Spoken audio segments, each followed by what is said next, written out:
আসসালামু আলাইকুম, কেমন আছেন সবাই? মাশাআল্লাহ, আমি আমার গার্ডেনে চলে আসলাম কিছু ধনিয়া পাতা কালেক্ট করতে। দেখেন একটু ওয়েদারটা একটু ভালো হয়েছে, আমার ধনিয়া পাতাগুলো বড় হয়ে গেছে। কয়েকদিনের মানে এক সপ্তাহের ব্যবধানে ধনিয়া পাতাগুলো একটু বড় হয়ে গেছে। এতদিন এত ঠান্ডা হচ্ছিল না। আর আমরা তো এবার নতুন ট্রিক্স অবলম্বন করে শীতের ভিতরেই আমরা সবজি বীজ রোপণ করেছিলাম। মানে এটা পলিথিন দিয়ে আটকে দিয়েছিলাম, দেখাই আপনাদের। এই যে এখানে একটা করা হয়েছে, যেহেতু আমাদের গ্রিন হাউস নাই, ওই ব্যবস্থা নাই, সেই জন্য আমরা এভাবে পলিতে আটকে দিয়েছি। এটাতেও আটকায় দেওয়া হয়েছিল যাতে মানে বেশি ঠান্ডা বা স্নো যদি পড়ে গাছের কোনো ক্ষতি না হয়, মানে বীজের, কারণ অতিরিক্ত ঠান্ডা এবং স্নোর কারণে বীজ বের হয় না। তো এবার আমরা এই পদ্ধতি অবলম্বন করে আমরা যে মরিচের চারা, এটা 3x লেভেলের ঝাল মরিচ লাগানো হয়েছে, সেটার চারা বের হয়েছে। এখন মরিচ যখন গাছ হবে, বড় হলে বোঝা যাবে কেমন হয়। এই যে এখানে আরও এটাতে মেবি পুঁই শাকের বীজ দেওয়া হয়েছে, এগুলো কলমি শাক, এগুলো অন্যান্য আরও তৈরি করা হচ্ছে, আরও লাগানো হবে। আর আমার গত বছরের বিলাতি ধনিয়া গাছ দেখেন একা একাই এটা শিকড় থেকে, গাছ একদম মরে এরকম যে মরে গেছিলো, সেখান থেকে আবার নতুন পাতা বের হচ্ছে।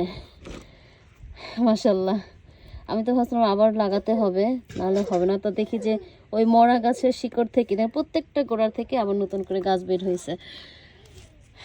আর এদিকে স্ট্রবেরি গাছ, এর আগে একদিন আপনাদের সাথে শেয়ার করেছিলাম যে আমরা স্ট্রবেরি গাছ কিনেছিলাম, সেটা লাগিয়েছে, সেটা ফুল এসেছে মাশাল্লাহ।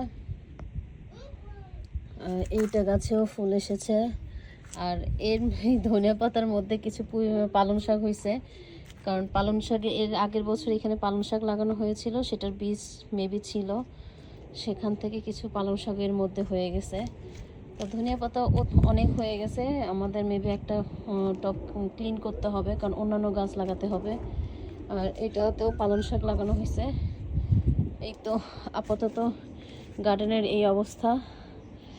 এখন দেখা যাক কতদূর কি করা যায়। আমরা এখন যেহেতু ওয়েদারটা একটু একটু করে ভালো হচ্ছে, মানে গরম আসছে, যেহেতু মার্চ মাস শেষ, এখন একটু সামার চলে আসতেছে, তা আমরা এখন গার্ডেনিং মোটামুটি নেক্সট মান্থ থেকে আর কি গার্ডেনিং পুরোদমে শুরু করা যাবে।